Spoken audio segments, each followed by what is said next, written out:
माध्यम से मैं सरकार से कहना चाहती हूँ कि अभी तक बहुत समय के बाद 1950 से लेकर 1926 तक हाई कोर्ट और सुप्रीम कोर्ट में महिला जजों की संख्या 11 मात्र हुई है अभी तक।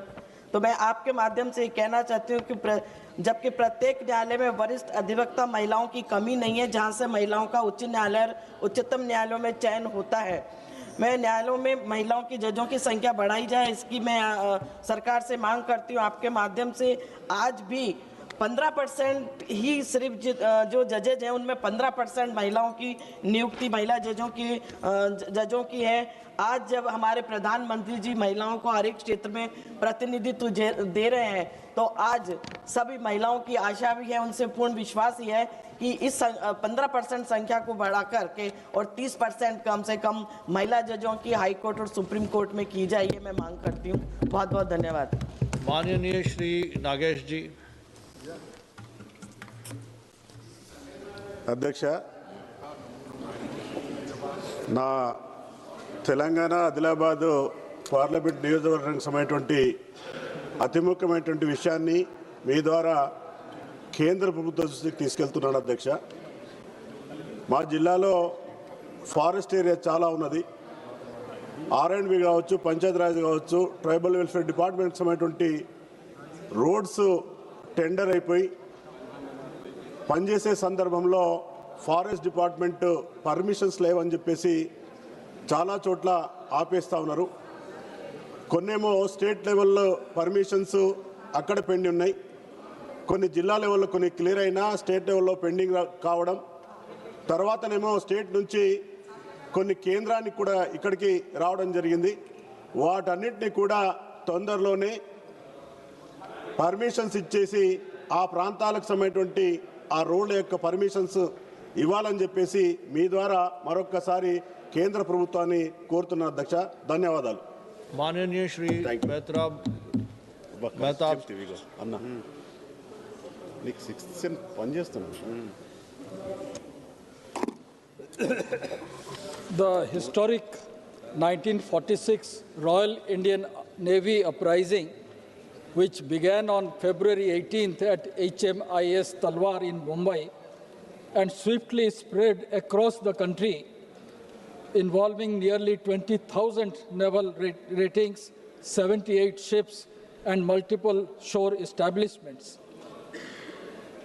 What makes this episode especially unique is that there was an extraordinary display of communal harmony at a time of rising communal tensions. Workers, students, and citizens across communities stood together in solidarity, turning Mumbai into a symbol of collective resistance and shared purpose. Despite its scale and importance in India's freedom struggle, this uprising remains largely absent from our national memory. Therefore, I urge the Union government to establish a national naval uprising memorial in Delhi on the lines of the memorial in Kolaba, Mumbai, to honor the courage of these naval ratings, to commemorate the inspiring moment of unity. Thank you, sir. माननीय श्री मलविंदर सिंह काग जी। Thank you speaker साहब। मेरी लोक सभा च sir बंगा तो आनंदपुर साहब एक ऐसी रोड है जिथे हर साल ਲੱਖਾਂ ਲੋਕ ਮਾਝਾ ਰੀਜਨ ਚੋਂ ਦੁਆਬਾ ਰੀਜਨ ਚੋਂ ਸ਼੍ਰੀ ਅਨੰਦਪੁਰ ਸਾਹਿਬ ਨਤਮਸਤਕ ਹੋਣ ਵਾਸਤੇ ਜਾਂਦੇ ਆ, ਜਾਂ ਕੀਰਤਪੁਰ ਸਾਹਿਬ ਆਪਣੇ ਜਿਹੜੇ ਜੀ ਗੁਜ਼ਰ ਜਾਂਦੇ ਆ ਉਹਨਾਂ ਦੀਆਂ ਅਸਥੀਆਂ ਪ੍ਰਵਾਹਿਤ ਕਰਨ ਜਾਂਦੇ ਆ। ਸਰ ਮੇਰੀ ਤੁਹਾਡੇ ਮਾਧਿਅਮ ਨਾਲ ਮਿਨਿਸਟਰ ਸਾਹਿਬ ਨੂੰ ਬੇਨਤੀ ਆ ਕਿ ਬੰਗਾ ਟੂ ਅਨੰਦਪੁਰ ਸਾਹਿਬ ਜਿਹੜੀ ਰੋਡ ਹੈ ਉਹਨੂੰ ਨੈਸ਼ਨਲ ਹਾਈਵੇ 'ਚ ਕਨਵਰਟ ਕੀਤਾ ਜਾਵੇ ਔਰ ਉਹਨੂੰ 4 ਲੇਨ ਬਣਾਇਆ ਜਾਵੇ। ਇਹ ਪਹਿਲਾਂ ਵੀ ਇਹ ਨੋਟੀਫਿਕੇਸ਼ਨ 2016 'ਚ ਵੀ ਹੋਇਆ ਸੀ, ਲੇਕਿਨ ਉਹ ਵਾਪਸ ਲੈ ਲਿਆ ਗਿਆ। ਸੋ ਮੇਰੀ ਬੇਨਤੀ ਆ ਮਾਝਾ ਰੀਜਨ ਔਰ ਦੁਆਬਾ ਰੀਜਨ ਦੀ ਸੰਗਤ ਦੀਆਂ ਜਿਹੜੀਆਂ ਭਾਵਨਾਵਾਂ ਨੂੰ ਧਿਆਨ 'ਚ ਰੱਖ ਕੇ ਬੰਗਾ ਟੂ ਅਨੰਦਪੁਰ ਸਾਹਿਬ ਜਿਹੜੀ ਰੋਡ ਹੈ ਉਹਨੂੰ 4 ਲੇਨ ਬਣਾਇਆ ਜਾਵੇ। ਔਰ ਬਹੁਤ ਬਹੁਤ ਧੰਨਵਾਦ ਜੀ, ਤੁਸੀਂ ਮੈਨੂੰ ਮੌਕਾ ਦਿੱਤਾ, ਬਹੁਤ ਬਹੁਤ ਧੰਨਵਾਦ। माननीय श्री शंकर लाल बानी जी।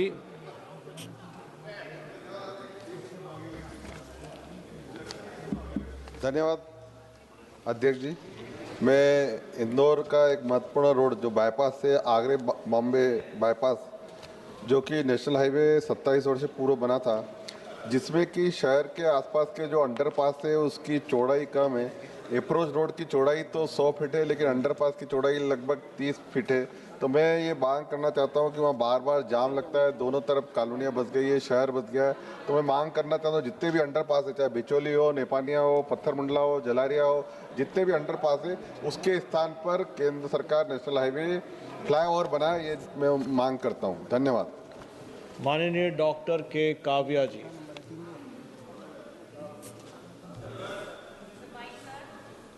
Start speaking. Thank Please you, start Chairman, speaking. sir. As a mother of 2 children under 16 years of age, I request the central government to ban social media throughout the country because of the rising rates of anxiety, all the mental health issues like anxiety, depression, body image concerns, and there is also lack of family relationships, insight and societal knowledge to these growing children because their minds are occupied by all these social media apps and they are guided in a wrong way, sir.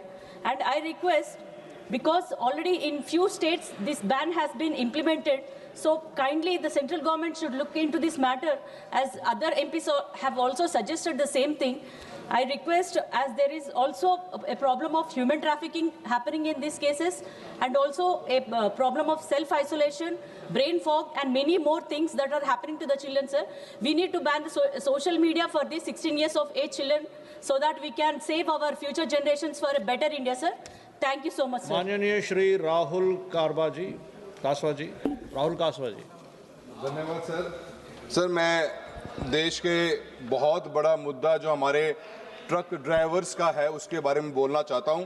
Sir, Hindustan में लगभग 1.5 से पौने 2 करोड़ से ऊपर truck drivers हैं sir, और देश के अंदर आज इनकी शॉर्टफॉल 50% से ऊपर की है।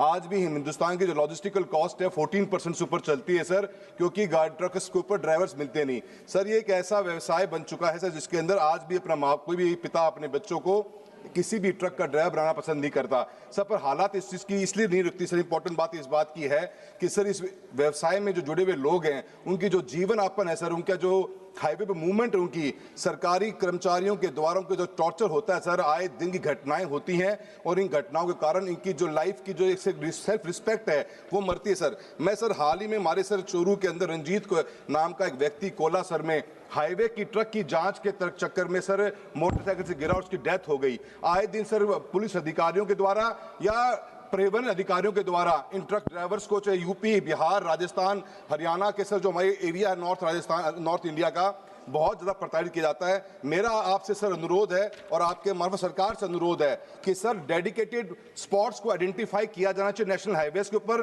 और मिनिस्ट्री ऑफ रोड ट्रांसपोर्ट की हाईवेज के ऊपर, जो एक स्पेसिफिक एरिया हो जहीं पे ट्रक्स की चेकिंग हो। सर, हम फास्ट टैग के जमाने में जी रहे हैं, हर दिन हर बार हाईवे के ऊपर ट्रक्स को रोका जाता है और सर टोल टैक्स के ऊपर ओनली टोल टैक्स पे के ऊपर ही व्हीकल्स को चेक करने का काम किया जाए ताकि कैमरा की विजिलेंस मिल सके और इन ट्रक ड्राइवर्स की उनको रिस्पेक्ट मिल सके सर। धन्यवाद। श्री अरुण गोविल जी।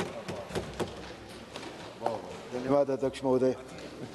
मैं अपने लोकसभा क्षेत्र मेरठ से जुड़े एक महत्वपूर्ण विषय की ओर रेल मंत्री जी का ध्यान आकर्षित करना चाहता हूं। 2014 के आसपास भारतीय रेलवे नेटवर्क पर लगभग 30,000 से अधिक लेवल क्रॉसिंग थी। पिछले वर्षों में उनकी जगह रोड ओवर ब्रिज और रोड अंडर ब्रिज बनाए गए हैं। इसके बावजूद मेरे लोकसभा क्षेत्र मेरठ में कुछ महत्वपूर्ण स्थानों पर अभी भी रेलवे लेवल क्रॉसिंग के कारण लोगों को काफ़ी परेशानी का सामना करना पड़ रहा है। पहला हापुड़ रोड और दिल्ली रोड के बीच स्थित बिजली बम्बा रेलवे लेवल क्रॉसिंग, जहां से प्रतिदिन लगभग 50,000 लोग गुजरते हैं। दूसरा NH 58 से सरदार वल्लभ भाई पटेल एग्रीकल्चर यूनिवर्सिटी जाने वाले मार्ग पर स्थित रेलवे क्रॉसिंग, जहां से लगभग कई हज़ार लोग प्रतिदिन आवागमन करते हैं। इसके अतिरिक्त खरकौदा से मोहिउद्दीनपुर मार्ग पर बनाया जा रहा अंडरपास अभी अधूरा है, जिसके कारण स्थानीय लोगों को अभी भी रेलवे लेवल क्रॉसिंग का उपयोग करना पड़ रहा है। मैं माननीय रेल मंत्री जी से निवेदन करता हूं कि इन समस्याओं पर ध्यान दिया जाए ताकि क्षेत्र के लोगों को सुरक्षित और सुगम यातायात की सुविधा मिल सके। मुझे पूर्ण विश्वास है इस विषय पर मंत्री जी सकारात्मक विचार करेंगे। धन्यवाद माननीय अध्यक्ष महोदय, बहुत बहुत धन्यवाद। माननीय श्री जियाउर रहमान जी।